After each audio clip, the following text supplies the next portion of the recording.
qu'est-ce que le sionisme pour vous? Alors, Elisabeth Lévy donne sa définition. Qu'est-ce que l'antisionisme? Et quelle solution vous envisageriez dans l'idéal? le sionisme, c'est vraiment pour moi l'expression pure, le joyau ultime de ce monde néolibéral, si vous voulez, impérialiste. Je suis anticolonialiste, je suis descendant de colonisés, descendant d'esclaves, et je me sens extrêmement proche de la situation en Palestine aujourd'hui. Quand je vois Gaza, je ressens la colonisation et ce combat digne, extrêmement digne du Hamas notamment, du Hezbollah dans le sud Liban. Alors nous ne serons pas d'accord. Pour moi, me parle bien plus que cette armée d'abrutis et d'assassins. Vous avez déjà rencontré un soldat israélien?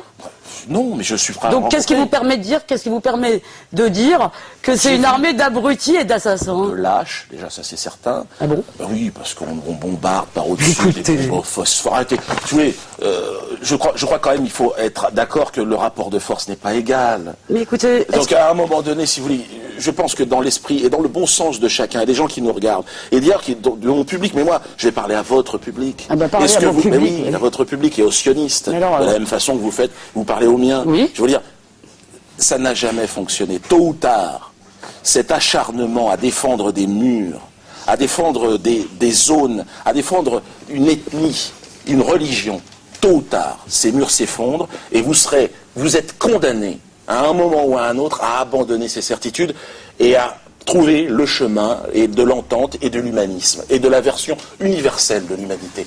Donc arrêtez avec votre hystérie d'appartenance et puis arrivez à vous fondre dans ce qu'est le monde dont nous sommes condamnés à vivre ensemble. J'aime beaucoup l'idée de mon hystérie d'appartenance, parce que si je ne m'abuse, à chaque fois que vous parlez de l'esclavage, vous faites référence à votre propre appartenance. Vous dites Alors pas. c'est parfait. Vous Mon dites pas que appartenance vous dites... aux esclavagistes, madame, autant qu'aux esclaves. Je suis métisse, profondément métisse et mélangée, madame, et profondément. Donc je peux m'amuser avec vous. Pour moi, l'humanité est des deux côtés du fouet. Bien évidemment, je suis des deux côtés du fouet, et c'est pour ça que j'ai simplement besoin, contrairement à vous.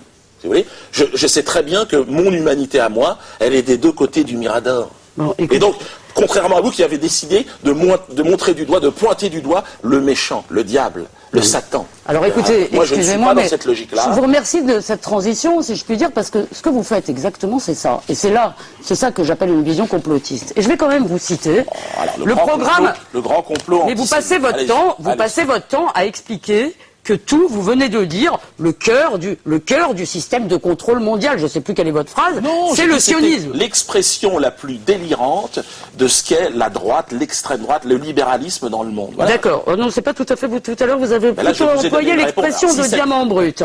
Mais c'est pas grave. Diamant brut, c'est ça. Oui, le cœur du cœur. Non, le diamant brut, c'est la forme la plus claire, la plus clairvoyante de ce projet. D'accord, mais il me semble que tout ça, mais si vous voulez, tout ça mériterait éventuellement des livres, des articles, etc. Mais s'il n'y avait pas un danger, d'emprise sioniste sur la France, il n'y aurait quand même pas beaucoup de sens à faire une liste antisioniste. Non, mais c'est une très bonne question. Vous avez raison. Justement, sur le sionisme, moi, je vous raconte mon expérience personnelle. Je suis humoriste au départ. Je pense l'être toujours, mais j'ai l'impression que je rencontre des humoristes en permanence et qu'il n'y a personne de réellement sérieux. C'est peut-être ça votre problème, en fait, Dieudonné. Oui, parce que je pense que vous êtes... Vous avez l'impression que il suffit que vous acceptiez. Je pense qu'il y a beaucoup de gens qui vont vous voir et qui vont rire. Mais, écoutez, tant mieux, moi j'aime bien faire rire aussi. C'est ce que je vous dis, c'est-à-dire que je crois qu'on est condamné à faire rire lorsqu'on dise tout et n'importe quoi. Alors bon, moi... Mais je voulais pas essayer de me faire rire un peu, parce que là, vous me faites vraiment pas rire. Mais moi, vous me faites rire, et le rire, si vous voulez, arrive de temps en temps. Je suis pas sûr que j'y arriverai. C'est une performance, c'est un exercice qui me motive. Ok. Je vais essayer d'accrocher quelque chose. Ça ne sera pas facile. Non, ça va pas être facile. Et vous êtes hostile. Oui, je suis assez hostile, c'est vrai. J'aimerais quand même... Vous êtes très hostile. J'aimerais vous citer, une partie du programme du parti antisioniste de votre ami et colistier. Je ne sais pas si c'est votre ami d'ailleurs, c'est votre colistier. Yahya Gouasmi, chef de la Fédération chiite de France, sans doute un grand mouvement progressiste qui veut libérer les peuples et toutes sortes de choses. Alors, donc il y a 14 points, je vais vous en épargner quand même pas mal. Faire disparaître l'ingérence sioniste dans les affaires publiques de la nation. Éradiquer toutes les formes de sionisme dans la nation. Dénoncer tous les hommes politiques qui font l'apologie du sionisme. libérer notre État, notre gouvernement et nos institutions de la mainmise et de la pression des organisations sionistes. J'aime beaucoup celle-là, celle qui vient. Promouvoir l'expression libre de la politique, de la culture, de la philosophie et de la religion, et les libérer du sionisme. Et à la fin de tout ça, militer pour l'instauration d'une société de justice, de progrès et de tolérance. Vous avez ri. Oui, mais c'est pas vous qui m'avez fait rire, c'est Gouasmi. Je dois dire, c'est Gouasmi qui avec votre... donc il serait plus drôle que moi. Oui, je dois dire que Gouasmi, avec votre ami, avec votre ami Cotten, celui qui pense que les sionistes sont à l'origine de la grippe porcine, je dois dire, si vous voulez, que malgré la musique, écoutez. Je veux dire, au 19e siècle, on accusait les Juifs d'avoir empoisonné les puits, d'accord? Aujourd'hui, je veux dire, à votre conférence de presse, il y a un type qui nous explique que les sionistes ont inventé la grippe porcine. Je trouve ça, si vous voulez, moi des fois je me dis, je suis venu avec un espoir quand même. Je vais vous faire un aveu. Non, je vais vous faire un aveu. Je suis quand même venu avec un espoir. Parce que malgré tout, moi... Je pense que les gens peuvent aussi être emportés parfois dans une surenchère. Vous êtes peut-être tombé sur des juifs dingues ou sur des sionistes dingues qui vous ont emmerdé. Et je suis venu en me disant, mais peut-être après tout, peut-être que je vais vous convaincre, que vous allez comprendre que faire du sionisme et des juifs et d'Israël le centre, je veux dire, le centre de la politique française est tout simplement dément. C'est un fantasme. Un fantasme. Très bien. Par quoi ça se manifeste?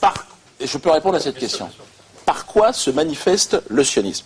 Je vous disais tout à l'heure, je suis un humoriste, je joue sur scène et je fais des sketchs. Alors je vais chercher des sujets, évidemment, des sujets un peu tabous, parce que c'est sur les sujets les plus tabous qu'on provoque le rire le plus dense, le plus profond.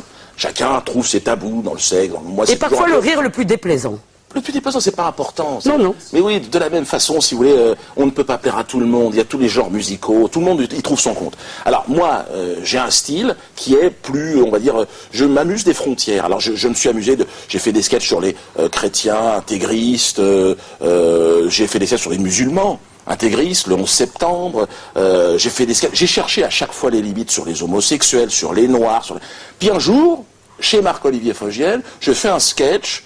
J'étais face à Jamel Debbouze sur un colon israélien. Et là, il y a eu une réactivité du système qui n'avait jamais existé jusqu'à présent.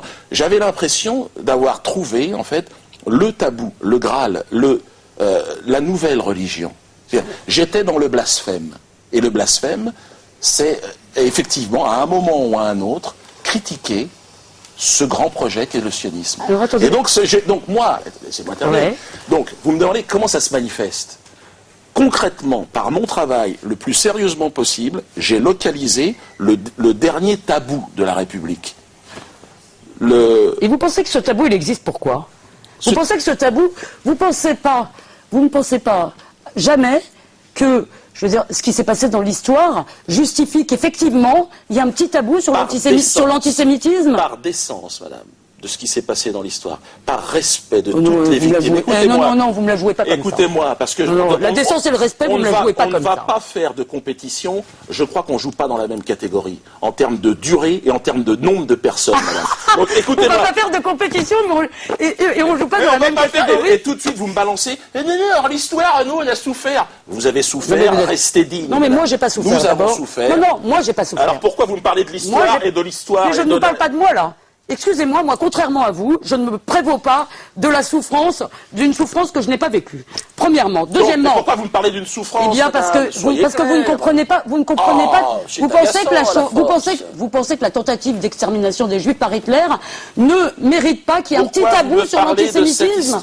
Pourquoi vous me parlez de cette histoire? Eh bien, parce que vous parlez du tabou, j'essaye de vous expliquer. Oui, mais pourquoi il n'y a pas de tabou à faire des sketchs sur les Noirs? J'essaye de vous expliquer. Sur la guerre d'Algérie, pourquoi il n'y a pas de tabou à faire sur le colonialisme? Pourquoi il n'y a pas de tabou là-dedans? Eh bien, si vous pensez, si vous voulez, qu'il n'y a rien qui s'explique là-dedans, je ne peux pas vous l'expliquer mieux. J'en suis navré. Moi, je vous dis qu'il y a malheureusement... Donc précisément, pour répondre à la question de Dieudonné, pourquoi effectivement il n'y a pas de tabou à faire des blagues, ou en tout cas moins sur la colonisation des Noirs, sur l'esclavage? La déportation. Pour deux raisons, je pense. Pour une raison.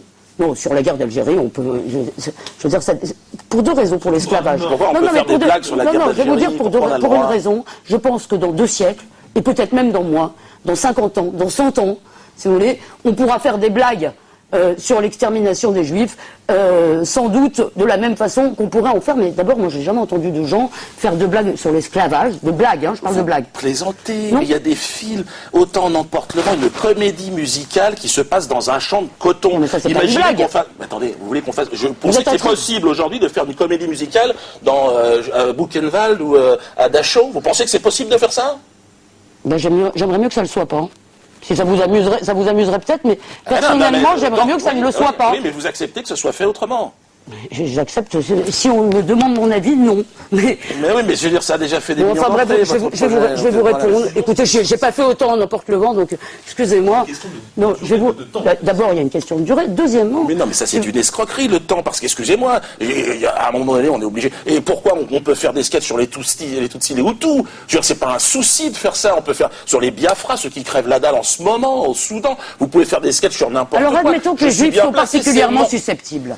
Admettons que les Juifs sont un peuple particulier. Surtout le lobby pygmée n'est pas assez puissant pour faire interdire des sketchs sur le lobby pygmée n'est pas assez puissant. Qu'est-ce que vous voulez je veux dire, les Juifs ont de la chance, si vous voulez, ils se trouvent. Et là, c'est même pas les Juifs, parce qu'en l'occurrence, moi, j'ai fait un sketch sur les sionistes. Ça n'avait aucun rapport avec les Juifs. Aucun rapport avec les Juifs. Il n'y a aucun rapport entre les Juifs et les sionistes, c'est bien connu. Donc écoutez, arrêtez. Parlons des sionistes, si vous voulez. Pas juif, il y a plein de sionistes. Parlons des sionistes. Quand vous faites un sketch avec Forisson, Forisson, ça parle de quoi? Ça parle de l'extermination des Juifs, ça parle de quoi? Donc, vous avez décidé... Il conteste la maison des esclaves. Je sais, je vous ai entendu. Oui. Vous trouvez ça très bien? Eh bien, moi, je ne le trouve pas drôle, Forisson. Moi, je pense que c'est un haut lieu de pèlerinage, Gorée. C'est extrêmement émouvant pour moi d'entendre que l'on puisse remettre en cause cette croyance qui est importante pour beaucoup de Noirs dans le monde qui vont se recueillir là-bas. Mais c'est pas une croyance. Hallucinant. Mais pour lui, on parle pas de croyance, on parle de vérité historique, excusez-moi. Pour Forisson, c'est une croyance. On parle pas de croyance, mais pour Forisson... Mais Forisson n'a pas le pouvoir de définir la vérité, excusez-moi. On ne parle pas de croyance. Vous avez ce pouvoir-là? On parle de vérité historique. Vous êtes dans la vérité. Écoutez, Dieudonné, s'il n'y a pas de monde commun, si on ne peut pas se mettre d'accord sur un récit, si moi je vous dis que l'esclavage n'a pas existé, vous ne pouvez pas parler avec moi. Donc si vous voulez, il y a un moment... Non. Comment ça? Moi je pense, si vous voulez, que pour parler, il faut être dans le même monde. Oui, mais quand il nie Gorée, il dit il n'y a jamais eu d'esclaves à Gorée. Ah bon. Bon, c'est bon. Eh bien moi, je suis désolé, ça me choque. Mais je crois qu'il a le droit de le dire. Eh bien, écoutez, il se trouve... J'ai le droit d'être contre de ce qu'il dit. Tout à fait. Comme vous, je ne suis pas d'accord avec vous, mais vous avez le droit de dire ce que vous dites. Oui, ça, c'est le point de principe, le point de départ de notre discussion. Oui. Si vous voulez. Ouais, donc on a le droit de dire qui fixe la limite de ce qu'on a droit et ce qu'on n'a pas droit. Qui fixe la limite, en l'occurrence, et moi encore une fois, je ne suis pas pour les lois parce que je pense qu'on ne combat pas par la loi, mais en l'occurrence, par exemple, pour ce qui concerne le négationnisme, c'est la représentation nationale qui la fixe. C'est-à-dire l'Assemblée nationale. Il y a une loi mais combien de temps ça va durer, puisqu'il va falloir que ça s'applique à tout le monde. Tout le monde va réclamer sa loi. Et je veux dire... Ben ça, c'est déjà fait. Ben oui, mais c'est le chemin, c'est une erreur que d'aller dans ce sens-là. Écoutez, je parle pas de ça. Parce je suis en train d'essayer de vous dire... J'essaye de vous sortir de l'ornière dans laquelle vous vous trouvez. Non, mais... C'est décourageant, parce qu'en fait, je suis en train d'essayer de vous expliquer que quand vous vous attaquez à ce tabou-là, effectivement, vous vous attaquez à un tabou, je veux dire... Vous êtes aussi venu pour écouter mon point de vue, je pense. Donc, voilà. Vous vous attaquez effectivement à quelque chose qui n'est pas dans le consensus républicain. L'antisémitisme, je veux dire, ça n'est pas le problème des Juifs, d'accord? C'est le problème de la France entière. Voilà. Et cette question du négationnisme, pourquoi est-ce qu'on a combattu le négationnisme? C'est pas plus un problème pour la France entière que les autres formes de racisme. Bon, autant. Mais alors pourquoi vous précisez? Parce qu'on est en train de parler de ça, si vous voulez. Et que mais non, si vous êtes républicaine, vous me dites le racisme. Non, je suis pas... Pourquoi spécialement l'antisémitisme? Eh bien, parce qu'il me semble que vous êtes antisémite. Voilà. Mais oui, moi je pense que vous êtes raciste aussi, mais c'est pas grave, j'accepte de parler avec vous. Bon, mais moi, je voudrais quand même maintenant... Je voudrais quand même, excusez-moi, parce que c'est vrai que... C'est vrai qu'au bout d'un moment, c'est un peu pénible. C'est le racisme. Alors, le sionisme, c'est le racisme. Donc, maintenant, je pense que vous êtes raciste. Très bien. Vous avez le droit de le penser, et en plus, ça ne m'empêchera pas de dormir. Moi, je vous ai entendu à votre conférence de presse. Imaginez bien que je dormirai très bien ce soir. Je vous ai entendu à votre conférence de presse. Et vous avez dit, la victoire sera au bout du chemin. Alors moi, Dieudonné, ce que je veux, c'est que vous me racontiez à quoi va ressembler votre victoire. Par quoi vous allez commencer? Qu'est-ce que ça veut dire? Le CRIF, il faudrait que toutes ces associations communautaires dégagent. Parce que, je veux dire, tout le monde prend pour modèle... Donc vous allez faire voter une loi pour décréter que le sionisme... Interdire le CRIF. ce genre de... Le CRIF, le CRAN, tout ça. Le CRAN, tout ça. Oh là là. Tout ça. Ah oui, oui. D'accord, donc ça va être votre première loi. Ah oui. Vous allez, est-ce que le sionisme va devenir, d'être sioniste va devenir un délit? Écoutez, là, il faut se pencher sur des textes de loi précis. Il est clair que, en France, en tout cas, je pense qu'il faut démonter cette mafia de manière intelligente et avec les lois et les règles. Nous commençons par un vote, par des élections. Et j'espère qu'il y aura des lois. Alors imaginons, vous êtes au pouvoir. Cette vision du bon, monde. Vous êtes au pouvoir, le CRIF. Écoutez, c'est quand même marrant de vous entendre parler du CRIF comme si c'était une société secrète, parce que le CRIF fait son dîner, c'est retransmis à la télé, c'est-à-dire comme toutes sortes de groupes en France, qu'ils soient politiques, qu'ils soient des groupes religieux, des groupes communautaires, et c'est la loi de la démocratie. Il essaye de peser sur la politique française de façon ouverte. En plus, si vous voulez, pour des visées occultes. C'est grave. Des visées occultes, je n'en ai pas fini. Je vous rappelle que le président de la République a été élu avec 54% des voix, après avoir affirmé tout à fait clairement qu'il était un ami d'Israël. Ça veut dire que au moins 54% des Français, et je pense qu'il y en avait aussi beaucoup dans les électeurs de Ségolène Royal, qui soit l'ami des Palestiniens. Eh bien, vous l'auriez préféré, mais il se trouve que 54% des Français en ont préféré autrement. Et si on compte les électeurs de Ségolène, vous verrez bien, ils ont intérêt. Pourquoi vous n'êtes pas présenté d'ailleurs? Vous aviez dit que vous alliez le faire. Vous verrez bien la prochaine fois. Si c'est pas moi, ce sera un autre.